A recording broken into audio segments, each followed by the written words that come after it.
కలియుగ వెంకటనాథుని దివ్య వైభవం వర్ణించలేనిది. ముత్యాల సరాలు, కౌస్తుభ హారాలు, కేయూర కంకణ మణికుండలాలతో అలరారే ఆ శ్రీనివాసుని సౌందర్యాన్ని ఎంతసేపు వీక్షించినా తనివి తీరనిది. నిజంగా అది అపర వైకుంఠం. అక్కడ కొలువైన ఆ వెంకటనాథుడిని దర్శించుకోవాలని పరితపించని వారుండరు. అలాగే అయోధ్య నగరంలో నవ్య తేజో విరాజితుడై వెలుగులీనుతున్న బాలరాముడిని చూడాలని తపించని వారుండరు. అది కలియుగ వైకుంఠం. ఇది అపర అయోధ్య నగరం. అక్కడ వెంకటరమణుడు, ఇక్కడ బాలకోదండరాముడు. గజం కేవలం 23,000 రూపాయలతో 165 గజాల భూమి కేవలం 38 లక్షలు మాత్రమే. రెండూ పవిత్ర పుణ్యప్రదమైన క్షేత్రాలే. భక్తుల రద్దీతో, జన సందడితో, మంగళ వేద నాదాలతో శోభిల్లుతున్న దివ్య భవ్య ప్రాచీన క్షేత్రాలే. సప్తగిరులను లక్ష్మీపతి ఆవాసంగా చేసుకుంటే సరయూ తీరాన్ని సీతాపతి తన నెలవుగా చేసుకున్నాడు. ఇప్పుడు ఆ తిరుమల నాథునితో బాలరాముడు పోటీ పడుతున్నాడా అన్నట్టుంది. ఎక్కడ చూసినా భక్తజనం, ఏ నోట విన్నా రామనామం.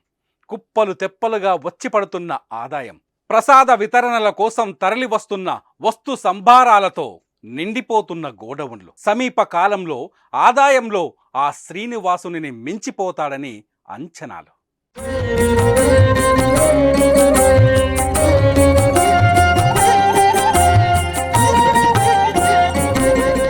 ఇద్దరి అంశ ఒకటే, ఇరుమంత్రాలతో ధ్వనించే శబ్దం ఒక్కటే. గోవిందనామమైన రామనామ జపమైన ఆ నారాయణమూర్తిని స్మరించుకోవడమే. కష్టాలు తీర్చి కడగండ్లు తీరి సుఖమయ జీవనం సాగాలంటే, ముక్తిప్రదమైన యోగం కలగాలంటే ఆ స్మరణం, ఆ నామం, ఆ జపం తప్పనిసరి. ఒకటి కలియుగ మంత్రం, ఇంకొకటి కరుణించే మంత్రం. అజేయ శక్తినిచ్చే అద్భుత మూర్తులు వారులు. దయామయులు, కరుణామయులు వారు. ఆపదల నుండి గట్టెక్కించే ఆపద్బాంధవులు వారు. వారి నామస్మరణం, వారు కొలువున్న క్షేత్రాల సందర్శనం పుణ్యప్రదం. అందుకే ఆ వెంకటనాథుడిని దర్శనం కోసం తిరుమలకు పోటెత్తే భక్తులు అధికం. ఇప్పుడు అదే స్థాయిలో అయోధ్య రామ దర్శనం కోసం వస్తున్న భక్తుల సంఖ్య ఎక్కువగా ఉంది.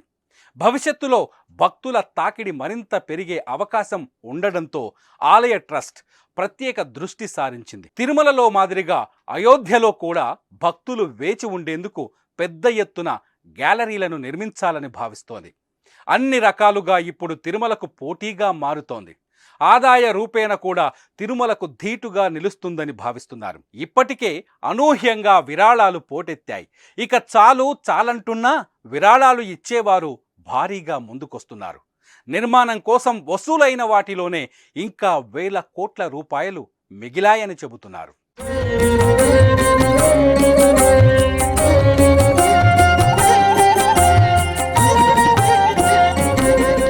తిరుమలలో ప్రతిరోజు నిర్వహించే నాద నీరాజనం తరహాలో అయోధ్యలో కూడా భక్తి సంగీత కార్యక్రమాలు ఏర్పాటు చేశారు. ప్రస్తుతం మార్చి 10 వరకు 45 రోజుల పాటు శ్రీరామ గాన సేవ పేరుతో ఈ కార్యక్రమం కొనసాగనుంది. దేశవ్యాప్తంగా పేరెన్నిక గల 100 మంది గాయని గాయకులు గానసేవలో పాల్గొంటున్నారు. అలాగే అయోధ్యలో భక్తులకు సేవలు అందించేందుకు కూడా స్వచ్ఛంద సేవకులను ఆహ్వానిస్తున్నారు. తిరుమలలో శ్రీవారి సేవ తరహాలో స్వచ్ఛంద సేవకులు తమ విధులను నిర్వహించనున్నారు. ఇక ప్రతిరోజు అన్నదాన కార్యక్రమాలు, ప్రసాద వితరణల కోసం దేశంలోని వివిధ ప్రాంతాల నుండి భారీగా లారీలలో ఆహార పదార్థాలు అయోధ్యకు చేరుకుంటున్నాయి. వాటిని నిల్వ ఉంచేందుకు ఏర్పాటు చేసిన గోడౌన్లు అన్నీ ఇప్పటికే ఫుల్ కావడంతో లారీలన్నీ ఎక్కడివక్కడ నిలిచిపోయాయి. తిరుమలలో భక్తులకు ఏ ఏర్పాట్లు ఉన్నాయో అలాంటి ఏర్పాట్లన్నీ అయోధ్యలో కూడా చేపట్టేందుకు ప్రణాళికలు సిద్ధమవుతున్నట్టు అధికారులు చెబుతున్నారు. ఇక వరుస సెలవులు ఉన్న సమయంలో సుల్తాన్పూర్ నుండి అయోధ్యకు దారితీసే మార్గంలో ట్రాఫిక్ను నియంత్రిస్తున్నారు. జన్మభూమి 10లో ఏర్పాటు చేసిన క్యూలైన్ల ద్వారా సామాన్యులు సులభంగా బాలరాముని దర్శనం చేసుకునేందుకు అన్ని ఏర్పాట్లు చేశారు. రద్దీని దృష్టిలో పెట్టుకొని ప్రత్యేక భద్రతా ఏర్పాట్లు చేశారు. అయోధ్యలో పరిస్థితులను యూపీ ముఖ్యమంత్రి ఎప్పటికప్పుడు పరిశీలిస్తూ అధికారులకు ఆదేశాలు జారీ చేస్తున్నారు. రాజకీయ సినీ ప్రముఖులు ఎవరు ఇప్పుడప్పుడే దర్శనానికి రావద్దని, ఫిబ్రవరి నెల తర్వాత రావాలని సూచిస్తున్నారు. దీనివల్ల సామాన్యులకు ఇబ్బందులు కలిగే అవకాశాలు ఉన్నాయని అంటున్నారు.